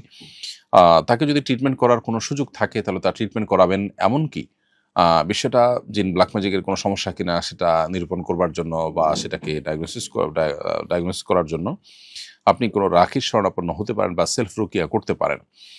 আর এর পাশাপাশি যদি তার ট্রিটমেন্টের পরও কোনো পরিবর্তন না হয় এবং আপনি যেমনটি বলেছেন যে অন্যদের ক্ষতি করে বেড়ায়, তাহলে সেক্ষেত্রে তাকে আপনি আটকে রাখাটা দোষের বিষয় নয়। ইন্নামাল আমালু বিন্নিয়াত, আপনি কোনো কাজ যখন করছেন সেটা উদ্দেশ্য কি সেটা দেখার বিষয়। শিকল দিয়ে বেঁধে রাখা একটা মানুষকে, এটা বাহ্যিক দৃষ্টিকোণ থেকে অন্যায়। কিন্তু যখন অন্য বহু অন্যায়ের পথ বন্ধ করবার জন্য এছাড়া আপনার কাছে আর কোনো পথ থাকে না, তখন সেটা অন্যায় থাকে না, বরং সেটি বিধেয় এবং আপনার জন্য জায়েজ একটি কাজ হয়। অতএব তার বাঁধনটা যাতে তার জন্য কষ্টকর না হয় সেইভাবে দেওয়ার চেষ্টা করবেন, অথবা বাঁধন ছাড়াও যদি অন্য কোনোভাবে তার ক্ষতি থেকে মানুষকে বাঁচাবার জন্য কোনো উপায় থাকে, তাহলে সেই উপায় আপনি অবলম্বন করবেন। এক কথায় আপনি চেষ্টা করবেন তার ক্ষতি থেকে অন্যদেরকে বাঁচাবার জন্য, এবং সেটা করতে গিয়ে যদি আপনার কোনো উদ্যোগ নিতে হয়, আর কোনো উপায় না থাকে সেটা ছাড়া, তাহলে সেক্ষেত্রে সেটা অন্যায় হবে না। এবং এই ক্ষেত্রে তার যে অভিশাপ, সে অভিশাপে আপনার কোনো ক্ষতি হবে না। অন্যায় বা অযৌক্তিকভাবে কেউ অভিশাপ দিলেই যে সেটা লেগে যাবে বা ক্ষতি হয়ে যাবে, ব্যাপারটা সেরকম না। আপনার জীবনে যে সমস্ত ক্ষতি আপনি দেখতে পাচ্ছেন সেটি হয়তো অন্য কোনো কারণে। স্ত্রী আমার মাসিক ইনকাম আয় ব্যয়ের হিসাব জানতে চান, এ নিয়ে আমাদের ঝগড়াঝাটি লেগেই থাকে। শরীয়ত অনুযায়ী স্ত্রীর কাছে আমার মাসিক ইনকাম এবং আয় ব্যয়ের পাই টু পাই হিসাব দিতে আমি বাধ্য কিনা? অবশ্যই আপনি বাধ্য না। আপনি শরিয়া দৃষ্টিকোণ থেকে স্ত্রীর ভরণ-পোষণ, স্ত্রীর যে মৌলিক প্রয়োজনগুলো আছে সেগুলো পূরণ করতে আপনি বাধ্য। সেগুলো করবার পর আপনি স্ত্রীকে আ অতিরিক্ত আপনার আয় ব্যয়ের সমস্ত হিসাব, তথ্য-উপাত্ত সাবমিট করতে হবে এমন কোনো বাধ্যবাধকতা শরীয়ত আপনার জন্য রাখে নাই। স্ত্রী এখানে যে জোরাজুরি করছেন সেই জোরাজুরিটা তার জন্য ন্যায়সঙ্গত হচ্ছে না। কিন্তু স্বামী-স্ত্রীর সম্পর্কের মধ্যে সবকিছু আসলে ধরা-বাঁধা নিয়মের মাধ্যমে চলে না। বরং নিজের লিগ্যাল অধিকারকে অনেক সময় ছাড় দিয়ে দাম্পত্য সম্পর্ক ভালো রাখার চেষ্টা করতে হয়। ঠিক সেই জায়গা থেকে আপনি আপনার স্ত্রীকে যদি জানান যে, আমার এই উপার্জন এইভাবে খরচ করি, তাতে যদি কোনো অসুবিধার দিক না থাকে তাহলে আপনারও সেটাকে সহজভাবে নেওয়া উচিত। স্ত্রী হিসাবে তার জানার কৌতূহল থাকতে পারে, আগ্রহ থাকতে পারে। সেটাকে আপনি যদি মিনিমাইজ করতে পারেন জানিয়ে, তাহলে সেটা করা উচিত। আর যদি মনে হয় যে হ্যাঁ, তাকে আপনি জানাতে গেলে ঝামেলা হবে, তাহলে যতটুকু জানানো যায় কৌশল আপনি ততটুকু জানাবেন। দাম্পত্য সম্পর্কে আসলে এটা তোমাকে জানাতে আমি বাধ্য না, এরকম শর্টকাট কথা বলে আপনি দাম্পত্য সম্পর্ক ভালো করতে পারবেন তা কিন্তু না। এজন্য এক্ষেত্রে ছাড় যতটুকু সম্ভব দিয়ে হলেও নিজেদের মধ্যে সম্পর্ক ভালো রাখা দরকার। আমাদের প্রতিবেশী এক এতিম হিন্দু ছেলে খুব কষ্টে দিন কাটাচ্ছে। আমরা মহল্লার মসজিদের বাথরুম, অজুখানা ও আঙ্গিনা পরিষ্কারের জন্য তাকে কাজে রাখতে চাই। একজন হিন্দুকে মসজিদের পরিচ্ছন্নতা কর্মী হিসাবে নিয়োগ দেওয়া যাবে কিনা? তাকে আপনি অজুখানা, আঙ্গিনা, বাহিরের অংশ পরিষ্কারের জন্য রাখতে পারেন। এতে কোনো অসুবিধা নেই এবং তার জন্য স্যালারিও দিতে পারেন। মসজিদের ভেতরের অংশ পরিষ্কারের জন্য কোনো মুসলিমকে রাখতে পারলে ভালো হয়। এক্ষেত্রে তার অসহায়ত্ব যদি আপনি দয়া মায়া করতে চান, একজন অন্য ধর্মাবলম্বী হলেও তার প্রতি দয়া মায়া আপনার করাটাই হলো শরিয়ার নির্দেশনা। সো সেই জায়গা থেকে আপনি সেটা করবেন। প্রয়োজনে নিজেরা তাকে কোনো উপার্জনের পথ বের করে দিবেন। সেটি মৌলিকভাবে কোনো নিষিদ্ধ বিষয় নয়। ইলমা আক্তার, আপনি লিখেছেন, সমাজে শুধু নারীদের পর্দার ব্যাপারে আলাপ আলোচনা হয়, পুরুষদের পর্দার হুকুম কি? পুরুষের পর্দার ব্যাপারে কি কোনো বাধ্যবাধকতা নেই? বোন ইলমা, এটা ঠিক যে নারীদের পর্দার বিষয়টিকে বেশি আলোচনা করা হয়, কারণ এখানে ব্যবস্থা গ্রহণ করলে সেক্ষেত্রে পুরুষের জন্য কাজটা সহজ হয়। কিন্তু আল্লাহ তাআলা কোরআনে কারিমে যখন পর্দার আয়াত নাজিল করেছেন বা পর্দার বিধান দিয়েছেন, তখন আল্লাহ তাআলা কিন্তু পুরুষদেরকে আগে সম্বোধন করে বলেছেন, কুল লিল মুমিনিনা ইয়াগুদ্দু মিন আবসারিহিম ওয়া ইয়াহফাযু ফুরুজাহুম। আল্লাহ তাআলা তার রাসূলকে বলেছেন, হে রাসূল, আপনি ঈমানদার অনুসারীদেরকে বলুন তারা যেন তাদের দৃষ্টিকে সংযত করে, তাদের সম্ভ্রমকে তারা যেন হেফাজত করে। এরপরে নারীদেরকে বলেছেন দৃষ্টি সংযত রাখার কথা। যদিও পর্দার সাধারণ যে বিধান সেটি বলতে গিয়ে নারীদেরকে আলাদা করে আল্লাহ তাআলা বলেছেন। অতএব নারীদের ক্ষেত্রে পর্দার আলোচনা আসাটা খুবই প্রাসঙ্গিক। কিন্তু সেই সাথে পুরুষদেরও পর্দা আছে, সেই আলোচনা আমাদের আসতে হবে, আসা উচিত। যদিও হয় সেটাও আরো জোরালোভাবে হওয়া উচিত। পুরুষদের পর্দার ২টা দিক আছে। একটা হলো যে তার শরীর আবৃত করার ক্ষেত্রে নাভি থেকে হাঁটু পর্যন্ত আবৃত করা তার জন্য অপরিহার্য।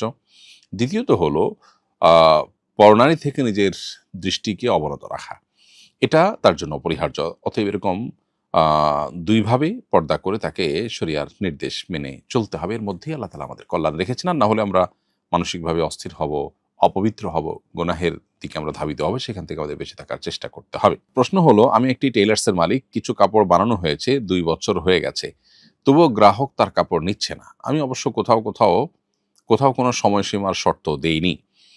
দোকানে জায়গার স্বল্পতার জন্য এই কাপড়গুলো এখন আমার জন্য রাখা কষ্টকর। অন্যত্র বিক্রি করে দিতে চাচ্ছি, এটা জায়েজ হবে কিনা? প্রথম কথা হলো যে, যেহেতু আপনি কোনো সময়সীমা বলেননি, এখানে একটা ঝামেলা তৈরি হয়েছে।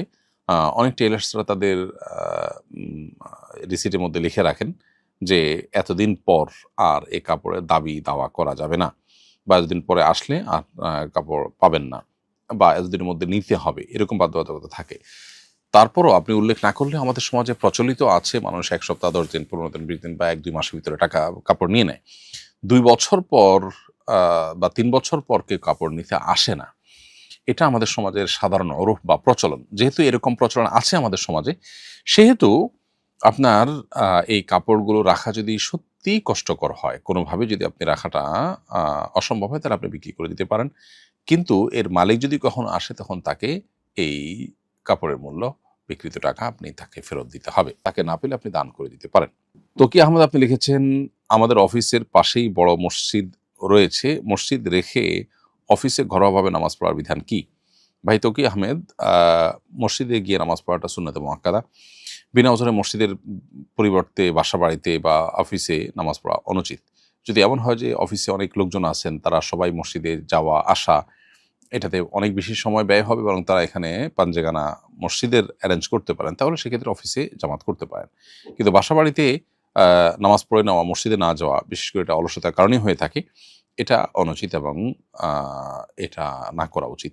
বরং ওজরের কারণে যদি হয় যে একান্ত কোনো কারণে যেতে পারছেন না, তাহলে সেক্ষেত্রে বাসা বাড়িতে পড়লেন, সেটি নামাজ হয়ে যাবে। অতএব সুযোগ থাকলে মসজিদে গিয়ে নামাজ পড়া উচিত। আমাদের স্কুলে মাঝে মধ্যে সাংস্কৃতিক অনুষ্ঠান হয়, এতে নাচ গানও গাওয়া হয়। অনুষ্ঠানের শুরুতে কোরআন ও অন্যান্য ধর্মাবলম্বীদের ধর্মগ্রন্থ পাঠ করা হয়।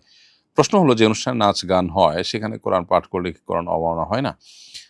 পুরো অনুষ্ঠানটাই যদি হয় গুনাহের অনুষ্ঠান, তথাকথিত সাংস্কৃতিক অনুষ্ঠানের নামে গান বাজনার অনুষ্ঠানে যদি হয়, তাহলে কিন্তু সেখানে আপনার কোরআন পাঠ দিয়ে অনুষ্ঠান শুরু করা এটা অনুচিত এবং অন্যায় কাজ। এটা কোনোভাবেই করা উচিত না। এটা কোরআনের সম্মানার্থে কোরআন সেখানে পাঠ করা উচিত নয়। আর যদি ব্যাপারটা এরকম হয় যে না, অনুষ্ঠানটা অন্য সাধারণ অনুষ্ঠান, সেখানে নাচ গানটাও একটা পার্ট, তাহলে অন্য অনেক কাজ হবে, তার অংশ হিসাবে কোরআন তেলাওয়াত করা হলো, কোরআন থেকে তর্জমা করা হলো, মানুষকে দাওয়াত দেওয়া হলো, সেই চেষ্টা করা যেতে পারে। এটা আসলে পুরো বিষয় নির্ভর করে অনুষ্ঠানের প্যাটার্নটা কি তার উপরে। গুনাহের কাজের শুরুতে আল্লাহর নাম নেওয়া বা কোরআন তেলাওয়াত দিয়ে শুরু করা, এটা অবশ্যই এক প্রকার কোরআন অবমাননা। আমিন মাহমুদ আপনি লিখেছেন, নামাজের কাতারে দুজনের মাঝখানে ফাঁকা জায়গায় শয়তান দাঁড়িয়ে থাকে, এটা কি সত্য? উত্তর হলো হ্যাঁ, সত্য। নবী করিম সাল্লাল্লাহু আলাইহি ওয়াসাল্লামের হাদিসে পরিষ্কারভাবে এটি আছে। তিনি বলেছেন, লা তাদাউল ফুরুজাত লিশ-শাইতান, তোমরা নামাজ যখন দাঁড়াবে দুজন মুসল্লির মধ্যবর্তী ফাঁকা জায়গা রেখে শয়তানকে দাঁড়াবার সুযোগ করে দিবে না। এখান থেকে বোঝা যায় যে এখানে শয়তান দাঁড়ায়, এটি সত্য। এবং নবী সাল্লাল্লাহু আলাইহি ওয়াসাল্লাম বলেছেন, সুদ্দুল খালাল, তোমরা নামাজে মুসল্লিরা তোমাদের দুজন মানুষ যখন দাঁড়াবে পাশাপাশি, তোমাদের মধ্যবর্তী ফাঁকা জায়গাটা বন্ধ করো। আমাদের দেশে অনেকেই নামাজে দাঁড়ান, কিন্তু পার্শ্ববর্তী মুসল্লির খুব কাছে ঘেঁষে দাঁড়ানোর যে বিধানটা আছে সেটা তারা মেনে চলেন না, বরং অনেক বড় ফাঁকা রেখে দাঁড়ান, যেটা সুন্নাহ পরিপন্থী এবং নবী সাল্লাল্লাহু আলাইহি ওয়াসাল্লামের হাদিসের খেলাফ। বিধায় এটা আমাদের বিশেষভাবে লক্ষ্য রাখা দরকার। এরপর আমাদের ইউটিউব চ্যানেলে একজন প্রশ্ন করেছেন, অন্যের কোনো গৃহপালিত পশু যদি আমার বাসায় এসে দীর্ঘদিন থাকে এবং বাচ্চা দেয়, তারপর মালিক এসে ফেরত নিতে চায়, তাহলে আমি কি অর্ধেক দাবি করতে পারবো? উত্তর হলো না, আপনি অর্ধেক দাবি করতে পারেন না। আরেকজনের পশু আপনি পেলেছেন, পালার কারণে আপনি অর্ধেক দাবি করতে পারেন না। তার সাথে যদি কোনো চুক্তি হতো, তার সাথে যদি এরকম কোনো লেখা জোখা হতো বা আপনার দ্বিপাক্ষিক আলোচনা হতো যে হ্যাঁ, আপনি তার পশু লালন পালন করবেন, এতদিন লালন পালন করার পরে পশুর অর্ধেক আপনাকে দিবে পারিশ্রমিক হিসাবে, সেটা ভিন্ন বিষয় হতো। ব্যাপারটা যদি সেরকম না, অতএব এটি আপনি নিজে থেকে কেটে রাখতে পারেন না। তবে পশুর পেছনে যে খরচ করেছেন, তিনি যখন নিতে আসবেন সেই খরচ আপনি দাবি করতে পারেন এবং সেটা আদায় করতে পারেন। তবে নিজের পক্ষ থেকে আপনি যেহেতু খাইয়েছেন, সেটার জন্য আপনি জোরালো দাবিও করতে পারেন না। আপনি আবদার করতে পারেন এবং তার কাছ থেকে সেটা আপনি নিতে পারেন, গ্রহণ করতে পারেন। আমি একজন শিক্ষিকা, সকালে গ্রামের বাচ্চাদের কোরআন পড়াই। মাসিকের সময় ছেলে মেয়েদেরকে স্পর্শ ছাড়া কোরআন কিংবা ছোট ছোট সূরা মশক করাতে পারবো কিনা? উত্তর হলো, মাসিকের সময় কোরআন তেলাওয়াত জায়েজ নয়, এটাই হলো সংখ্যাগরিষ্ঠ উলামাদের মত। আর মস্কের জন্য যদি মনে হয় বাচ্চাদের পড়ায় গ্যাপ তৈরি হবে এবং বিকল্প ভালো শিক্ষক নেই, তাহলে সেক্ষেত্রে আপনি ভেঙে ভেঙে তাদেরকে পড়তে পারেন, যেমন আলহামদুলিল্লাহি রব্বিল আলামিন, এভাবে ভেঙে ভেঙে আপনি তাদেরকে পড়াতে পারবেন। এরপরে হাফসা বিবি 1 ইউটিউব চ্যানেলে আপনি আইডি থেকে আমাদের কাছে লিখেছেন, আমাদের বিয়ে হয়েছে 9 মাস হলো। আমার স্বামী মাত্র 2 মাস আমার সঙ্গে ছিলেন, তারপর অস্ট্রেলিয়া চলে গেছেন। তিনি বছরে মাত্র 2 মাস আমার কাছে থাকবেন আর বাকি 10 মাস অস্ট্রেলিয়া থাকবেন বলে আমাকে জানিয়েছেন। সেখানে তিনি আরেকটি বিয়ে করতে চান, ইসলামের দৃষ্টিতে এটি কি ইনসাফ হবে? আর আমি যদি তার দ্বিতীয় বিয়েতে অনুমতি না দেই, তাহলে কি আমার কোনো পাপ হবে? উত্তর হলো যে, স্ত্রীর সম্মতি ছাড়া স্বামী 4 মাসের বেশি দূরে থাকা এটা স্বামীর জন্য জায়েজ নয়। আপনার স্বামী বছরে 10 মাস আপনার বর্ণনা মতে অস্ট্রেলিয়া থাকেন, দেশের বাইরে থাকেন, এবং এটাতে আপনি সম্মত নন। যদি আপনি সম্মত না হয়ে থাকেন তাহলে সেটা তার জন্য জায়েজ নয়। স্ত্রীর হক আদায় করা স্বামীর কর্তব্য। সে হক আদায় করার প্রয়োজনে 4 মাসে কমপক্ষে একবার স্ত্রীকে সময় দিতে হবে। আর একাধিক বিয়ের বিষয়টি ভিন্ন। একাধিক বিয়ের জন্য আপনার অনুমোদন শরিয়া দৃষ্টিকোণ থেকে জরুরি না। তবে তিনি যেহেতু আপনার সাথে মাত্র বছরে 2 মাস সময় দিতে পারেন, আবার সেখানে তিনি আরেকটি বিয়ে করলে তার সাথে 10 মাস থাকবেন, সেটি অবশ্যই ইনসাফ পরিপন্থী হবে। আল্লাহ তাআলা কোরআনে কারিমে পরিষ্কারভাবে বলেছেন একাধিক বিয়ে করার ক্ষেত্রে যে ফাইন খিফতুম আল্লাহ তাআদিলু ফাওয়াহিদাহ, তোমরা যদি একাধিক বিয়ে করলে সমতা বজায় রাখতে পারবে না বলে মনে করো তাহলে কিন্তু একটিই তোমাদের করতে হবে। অতএব তিনি এখানে সমতা বজায় রাখতে পারছেন না। একজনের কাছে 6 মাস, আরেকজনের কাছে 6 মাস, এভাবে তিনি থাকতে পারছেন না। এরকম যদি হয় তাহলে সেক্ষেত্রে তার জন্য দ্বিতীয় বিয়ে করা জায়েজ হবে না। সুলতান মাহমুদ লিখেছেন, অনেক রিকশা চালক মাঝে মধ্যে নির্ধারিত ভাড়ার চেয়ে বেশি ভাড়া রাখে। আর যদি প্যাসেঞ্জার রাস্তা না চিনে তাহলে অনেক সময় অল্প রাস্তা একটু ঘুরিয়ে পেঁচিয়ে এনে বেশি ভাড়া নেয়। এভাবে অতিরিক্ত ভাড়া নেওয়া জায়েজ হবে কিনা? আর এটা কি প্রতারণার মধ্যে পড়ে না? ভাই সুলতান আহমদ, অবশ্যই এটা এক ধরনের প্রতারণার মধ্যে পড়ে এবং আপনার যদি এমন হয় যে খুব কাছের জায়গা, সে শুধুমাত্র অপরিচিত মানুষ বা অচেনা মানুষ, অজানা মানুষের কাছে দূরের এটা প্রমাণ করবার জন্য ঘুরিয়ে পেঁচিয়ে নেন এবং সেই হিসাবে টাকা বেশি করে চেয়ে নেন, তাহলে সেটা এক ধরনের প্রতারণা হবে, এক ধরনের অন্যায় হবে, এতে কোনো সন্দেহ নেই। তবে যদি দূরত্ব কাছের হোক আর দূরের হোক এটা উনি বলে নেন এবং কোনো প্রকার ছলছাতুরি না করেন এবং উভয় যদি সম্মত হয় তাহলে অল্প দূরত্বেও বেশি ভাড়া উভয়ের সম্মতিতে চুক্তি করে সিদ্ধান্ত নিয়ে যদি তারা গ্রহণ করে রিকশাওয়ালা, তাহলে সেটা তাদের জন্য নাজায়েজ হবে না। তাহলে বিষয়টা হলো যে প্রতারণা হলে সেটা নাজায়েজ। প্রতারণা যদি না থাকে, আলোচনা সাপেক্ষে যদি হয় ভাই এখান থেকে এখানে যাব, এই টাকায় আমি যেতে রাজি আছি, এবং প্যাসেঞ্জারও যদি সে টাকায় রাজি হন, তাহলে সেক্ষেত্রে শরিয়ার সেখানে আপত্তি করার কোনো সুযোগ থাকে না বা শরীয়ত কোনো আপত্তি থাকে না, করে না। আমাদের বাড়ি একেবারে মসজিদে লাগোয়া। মসজিদ সম্প্রসারণের জন্য আরো 10 হাত জায়গা মসজিদ কমিটি আমাদের কাছে চেয়েছে। আমরা দিতে রাজিও হয়েছি। আমার আব্বা খুবই সরল মনা মানুষ। জুমার দিন তাকে সবার সামনে দাঁড় করিয়ে জমি চাইলে তিনি হাঁ বলে ফেলেছেন। একবার হাঁ বলে ফেলার পর এখন কি আমরা না করতে পারবো? দেখুন, নবী সাল্লাল্লাহু আলাইহি ওয়াসাল্লাম বলেছেন, লা ইয়াহিল্লু মালু ইমরিইন মুসলিমিন ইল্লা বিতিবি নাফসি, কোনো মানুষের সম্পদ তার মনের সন্তুষ্টি ছাড়া তার কাছ থেকে গ্রহণ করা জায়েজ নয়। আপনার বাবাকে মসজিদের সবার সামনে দাঁড় করিয়ে বা একটা পরিবেশ তৈরি করে তার কাছ থেকে যে জায়গা নেওয়া হয়েছে এটা অন্যায় হয়েছে। অতএব এক্ষেত্রে মসজিদ কর্তৃপক্ষেরই উচিত এই জমি গ্রহণ না করা এবং আপনারা সেটা অবশ্যই না দেওয়ার সুযোগ আছে, যেহেতু আপনারা মন থেকে দেননি এবং আপনাদেরকে সেখানে একটা পরিবেশ তৈরি করে নেওয়া হয়েছে, যেটা অন্যায় হয়েছে, জুলুম হয়েছে।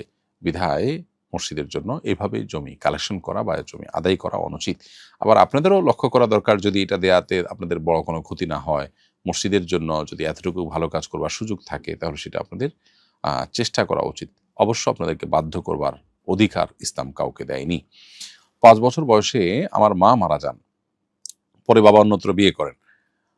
বাবা আমার আর কোনো খোঁজ খবর নেয়নি। খালা তার স্বর্ণ গয়না বিক্রি করে আমাকে পড়াশোনা করিয়েছেন, লালন পালন করিয়েছেন। বাবা এখনো বৃদ্ধ শয্যাশায়ী। তার সেবা করা কি এখন আমার দায়িত্বের মধ্যে পড়ে? সন্তানের প্রতি বাবা মায়ের এবং বাবা মার প্রতি সন্তানের কর্তব্যগুলো জানাবেন প্লিজ।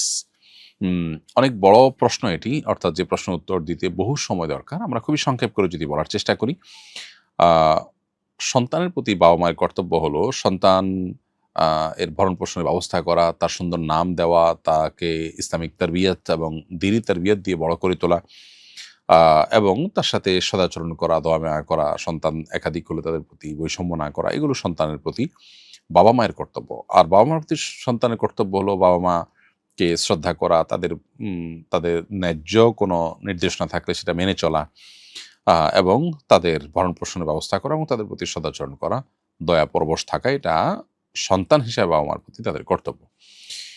এখন প্রশ্ন হলো, আপনার বাবা আপনার ছোটবেলায় কোনো হক আদায় করেন নাই, খালা সব করেছেন, সেক্ষেত্রে আপনার করণীয় কি? যে খালা এত কিছু আপনার জন্য করেছেন, আপনি আজীবন সেটার মূল্য পরিশোধ করে যাবেন এবং তার সেটার স্বীকৃতি দিয়ে যাবেন, সেটা আপনার কর্তব্য।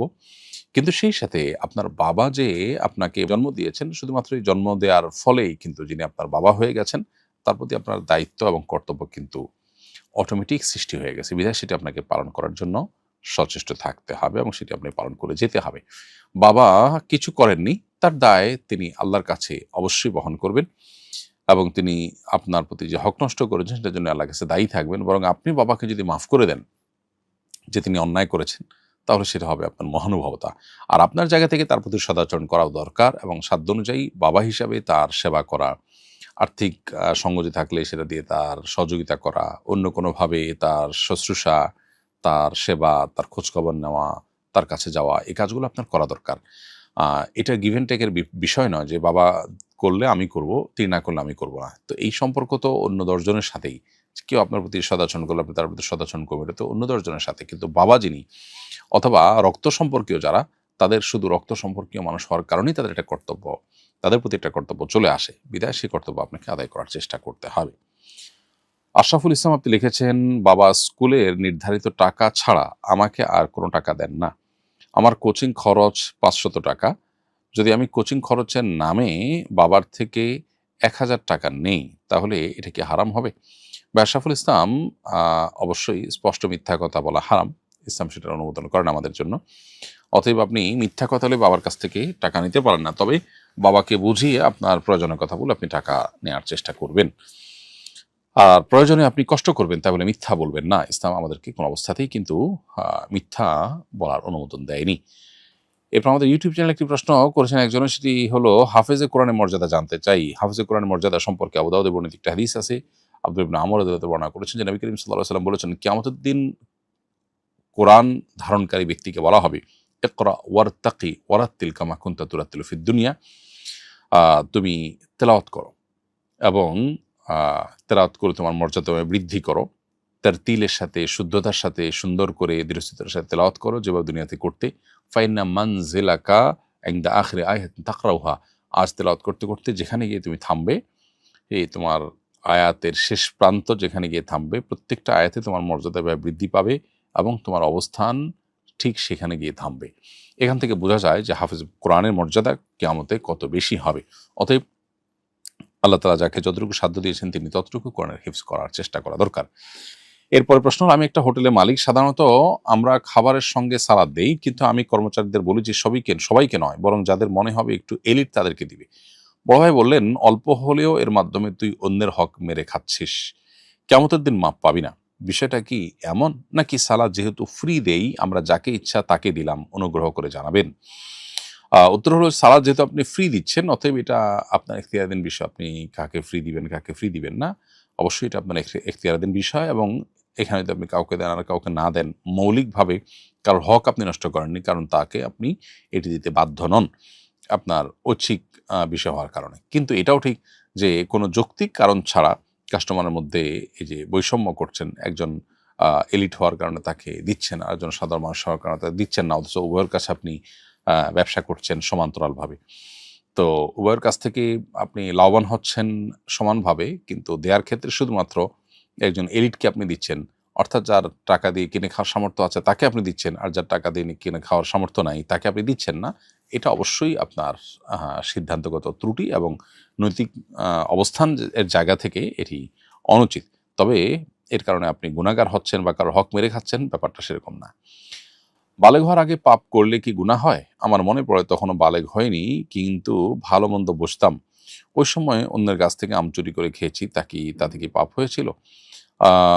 মানুষ নাবালেগ অবস্থায়, অপ্রাপ্তবয়স্ক অবস্থায় গুনাহ করলে সেটি তার আমলনামায় লেখা হয় না। তারপরও বুঝজ্ঞান হয়েছে, তখন আপনি অন্যের সম্পদ ভোগ করেছেন অন্যায়ভাবে। সেজন্য ওই ব্যক্তি যদি বেঁচে থাকে তাকে সংশ্লিষ্ট আমের মূল্য অথবা যতটুকু আপনি ভোগ করেছেন ততটুকু পরিশোধ করে দেওয়া উচিত। এরপরে প্রশ্ন হলো, আমার স্বামী হঠাৎ করে মারা গেছে গত সপ্তাহে। আমরা উভয়ের পরিবারকে না জানিয়ে বিয়ে করেছিলাম, একটি সন্তানও হয়েছে আমাদের। এখন শ্বশুরবাড়ির পরিবার আমাদের গ্রহণ করছে না। ইসলামী আইনে এই ছেলে কি তার বাবার উত্তরাধিকার হবে না? ছেলে তার বাবার উত্তরাধিকারী অবশ্যই হবে। বাবার সম্পদে তার যে হিস্সা, কোরআনে বর্ণিত হিস্সা, সেটা সে অবশ্যই পাবে। তবে সে যে তার মৃত বাবার সন্তান, সেটি হয়তো প্রমাণ করার মতো বিষয়, সেটা প্রমাণ যথাযথভাবে আপনাকে করতে হবে। সেক্ষেত্রে সন্তান অবশ্যই বাবার সম্পদের ভাগ পাবে। এরপরে প্রশ্ন করেছেন হাসান নুরুজ্জামান, আপনি লিখেছেন আমাদের ইউটিউব চ্যানেলে, মায়ের দ্বিতীয় বিয়ে যদি হয় তাহলে কি মায়ের ওই স্বামী আমার স্ত্রীর জন্য মাহরাম হবে নাকি গায়রে মাহরাম হবে? উত্তর হলো, আপনার মায়ের দ্বিতীয় বিয়ে হলে মায়ের সেই স্বামী আপনার বাবা হিসাবে ধর্তব্য হবে, কিন্তু আপনার স্ত্রীর বাবা হিসাবে ধর্তব্য হবে না। যার ফলে আপনার স্ত্রীর জন্য তিনি না বাবা হিসাবে ধর্তব্য হবেন, না শ্বশুর হিসাবে ধর্তব্য হবেন। আপনার নিজের জন্মদাতা বাবা একমাত্র তার শ্বশুর হিসেবে গণ্য হবে এবং মাহরাম হিসেবে গণ্য হবেন, এবং আপনার মায়ের যে আরেক বিয়ে হয়েছে এবং সেই ভদ্রলোক যিনি আপনার সৎ বাবা, তিনি আপনার স্ত্রীর মাহরাম হবেন না, তিনি আপনার স্ত্রীর জন্য গায়ের মাহরাম হিসাবে বিবেচিত হবেন। প্রিয় দর্শক, দেখতে দেখতে আমরা অনুষ্ঠানের একেবারে শেষ প্রান্তে চলে এসেছি, সময় হয়েছে বিদায় নেওয়ার।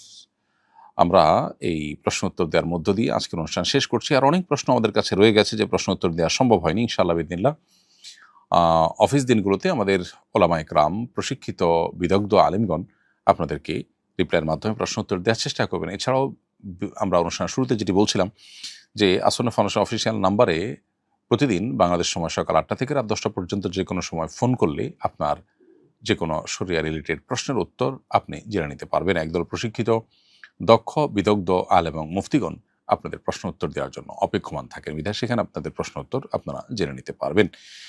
ইনশাআল্লাহ বিদিনিল্লাহ আগামী লাইভ অনুষ্ঠানে আল্লাহ তাআলা যদি আমাদেরকে সুস্থ রাখেন, স্বাভাবিক রাখেন, দেখা হবে, আবারও কথা হবে। ইন আসাবতু ফামিনাল্লাহ ওয়া ইন আখতাতু ফামিন শাইতান। যদি সঠিক কিছু বলে থাকি আল্লাহর তরফ থেকে, ভুল কিছু করে থাকলে সেটি আমার তরফ থেকে, শয়তানের তরফ থেকে। আল্লাহ তাআলা আমাদের সবাইকে কল্যাণের পথে চলার তৌফিক দান করুন, কোরআন এবং হাদিসের আলোকে আমাদের জীবনকে সাজাবার তৌফিক দান করুন। জাযাকুমুল্লাহু খাইরান। আসসালামু আলাইকুম ওয়া রাহমাতুল্লাহি ওয়া বারাকাতুহু।